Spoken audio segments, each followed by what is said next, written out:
guess in last week's game, there's been a lot sort of spoken about Majak. I guess tribally, I know it was before your time here, but was there a part of you thinking, oh, he was a Westie beforehand? What if we, had have taken a punt on him earlier? Majak Door? Yeah. You're asking me why we didn't draft him? No, I'm saying, was there a party that thought, oh, gee, seeing the way he's turned out, I know everyone didn't draft him in the national draft, but maybe we could have taken a rookie punt on him? Oh, well, I wasn't here then. Yeah. I don't know what the process was, and sometimes you draft people and they turn out well, and other times you let them go and someone else does. But I think it was fantastic for football and Australia culturally to see a young boy come in and play as well as he did. We would have liked him to do it another week, but that's footy. It's terrific. Had quite a bit in the past to do with Joel Selwood, and when he speaks, the footy world listens. He said last night the bump is dead. What do you think? I think all of us, when we go to the football, love to see fair collisions and people competing hard, and there's a bit of us, in all of us, that loves a fair bump. And that'll probably stay in the game, but it is a grey area. The game's played at frightening speed now, and if someone slows down a little bit or turns their body a certain way or leaves a limb hanging out there, well, it can end up in someone getting a suspension. The last thing you want is people getting hurt, so let the rule makers keep adjudicating the game and we'll play it.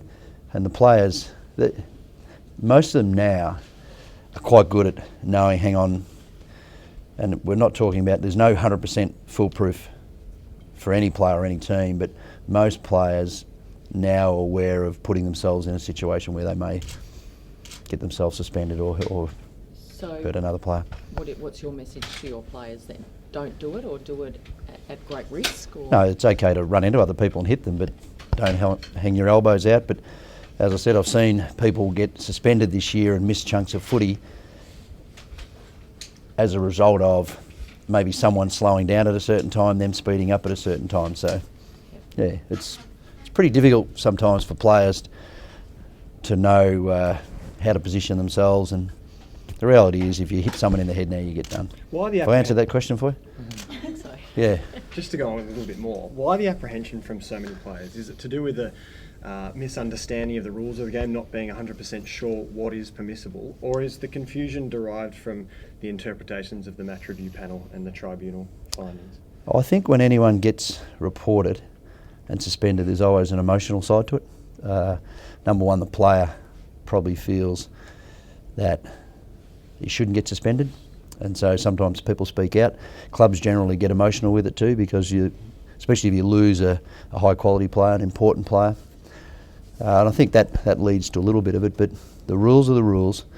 But when there's body contact and speed and limbs, as I've already spoken about, things are going to happen. But it's 1 week in footy. There'll be something else next week that occupies the headlines. So just on that basic incident from last night, can you understand the result, or do you think poor James Kelly? Both.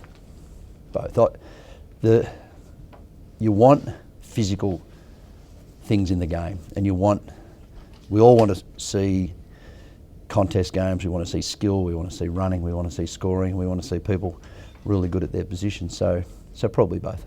That we're talking about 1 centimetre between being legal, a couple of centimetres, and being illegal. It's a tough one. I know Brett Goods was sort of a victim of that, exactly what you said a few weeks ago. I know he's a first-year player, but how important will it be to have him back this week? Yeah, important. He's defenders who can play those roles on dangerous small forwards are really handy. We've put our defence under a lot of pressure this year. The last couple of weeks they haven't handled as well as they would have liked, but the first 5 weeks they stood up really well. So it's more a team thing, and we welcome him back here.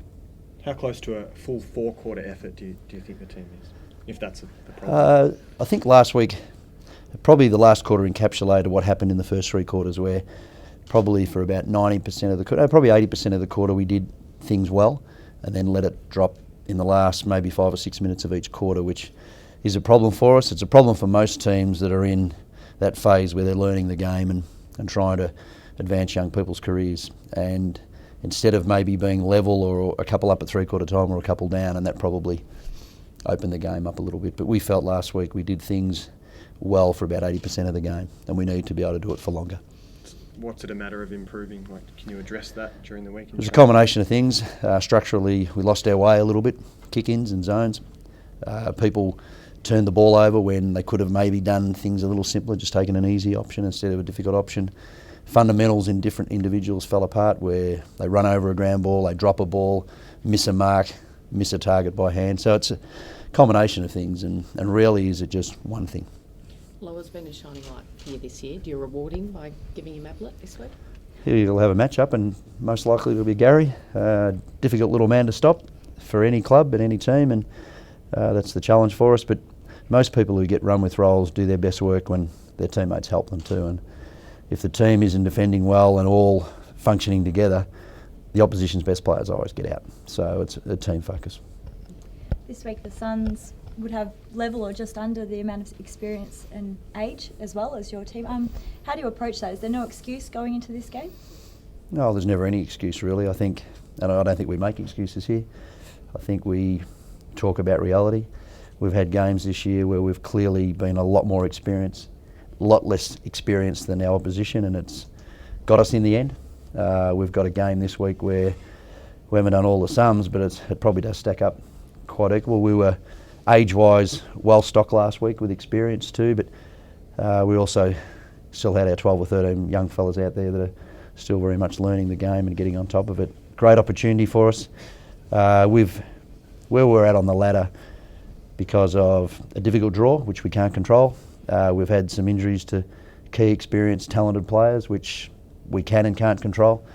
But what we can control is how we play, and we're really looking forward to an opportunity to play the way we did last week and have at times during the year for longer on the weekend. Martin Hill said his club last week couldn't cope with the physical strength of the Suns. Is that something that you think you'd be, I guess, better equipped with, or are you confident of being able to match them in that area? We'll be okay with it, I think, but they've improved significantly in all those areas. They've hardened up really well around the ball, and they're hanging onto the ball a little bit better. So they're actually learning to deal with the tempo of the game. But the things that are important in building a game around, they're coming along really well. We've got to remember, there's still got almost every line. There's two people who were taken early in a national draft. So we know we're playing a talented young team, and we're going to have to play well to get the result.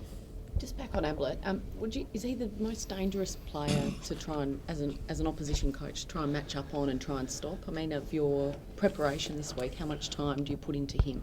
Fair bit. Difficult to stop his volume, but it's restricting the quality. Joe Watson's probably in the same bucket. Goes Scott Pendlebury at times. They're really difficult, and Paddy Dangerfield's jumped into that category as well. The players that explode and open the game up, they're a difficult assignment, and Gary can do that, but the volume's difficult. We've just got to restrict how effective he is. I think you sort of mentioned before about about being able to play well for say 80% of games or whatever. Do you think that's the reason why people are giving you, I guess, more credits for sort of saying, in the last 18 games you've won one game, but they can actually see the effort and building blocks are there? I can't answer that. You'd hope so. It's a game of scrutiny. We know what we do well here. We know what we've got to get better at. We keep showing the players almost daily, weekly. We keep practicing and rehearsing. We've got that in front of us now with the main session. We know we've got to get better. We know we've got a fair way to go. We know exactly where we're at, and not a day goes by where we don't work our backsides off to get better in those areas. And the time will come quite soon where we'll start to get more reward for the hard work we're doing around the ball. And that's the challenge for our players, to actually take into games knowing that they've done it at training, they've seen it work, they know it can work. Back yourselves in and be confident to do it when the game gets close and there's pressure building. And I know a lot of coaches say lately it's about the process. We hear this word all the time, but Jesse just touched on the fact one win from the last 18 games. How much does it just become about getting a win? A little bit, but if you worry totally about the result, it can paralyse you too, Kelly. So I won't use process, I'll use, in other words, how you do things, maybe. The method to how you go about your football. And we know, and the player group know, that when they play well, these are the things in place. They also know when they don't play well, usually those things aren't in place. So do we not keep building our game around the basics? Absolutely not. We've got to keep doing that. What we have to be able to do is capitalise on doing those basics really well. So when we tackle and dispossess, we score. When we dominate stoppages and clearances, we score. When we are winning contests around the ground because of our work rate and capacity to set up the right way, that we get a result. Brendan, the critics have got Mark Neal, Michael Voss in the game. Some have even put you in the same basket. Is that fair? I don't know, you probably ask them. We have a job to do here. I think all the people you mentioned are pretty strong, resilient people who have challenges in front of them, and in the most part, the majority of the player group they have to work with is young and developing. And it's funny, our game, when you often see teams in a development phase play each other, it's quite a close game. There's mistakes, there's good passages of play. When you put developing teams against really mature teams, you get all of that, then all of a sudden the game just opens up. So my challenge, and all the other coaches that feel pressure to get their team to play better, is to come to work every day resilient, optimistic, with a clear vision and focus of what you want the players to do. Is it fair to judge coaches on parts of the season rather than the full thing? At times. I think that you do have to, the one thing you've got to analyse when you watch a club is, do they look functional? Are the players cracking in? Are they working hard? They look like a group of players that want to work for each other. That you can't escape that. Then the next thing you've got to factor in is, how has the draw handled them? How is their injury list? How competitive they are when the game gets busy. And I think when you watch a club and you watch a game, you've got to factor all of those things in. So the answer to your question is, yeah, probably at times. Just one other question. Yeah. Last one. Just, Other players knocking on the door for selection? yeah, and Ace Ace Cordy. Cordy's in. Ace has got a crack in his fibula, which is not the main bone, so he'll be 3 weeks. We've got some depth coming back in. We've got some really good young players we want to keep giving experiences to, and our injury list is shrinking up bit by bit. He's had a rough time, injuries over his career. Is this sort of frustrating? Seems to have gone backwards Ace? injury-wise this year after really encouraging last year. This is the first significant one he's had since early in his career, and still only 22, still a body that's learning to deal with the game, and he's classic, still growing into his body. He'll be okay. Thanks, guys. Thank you.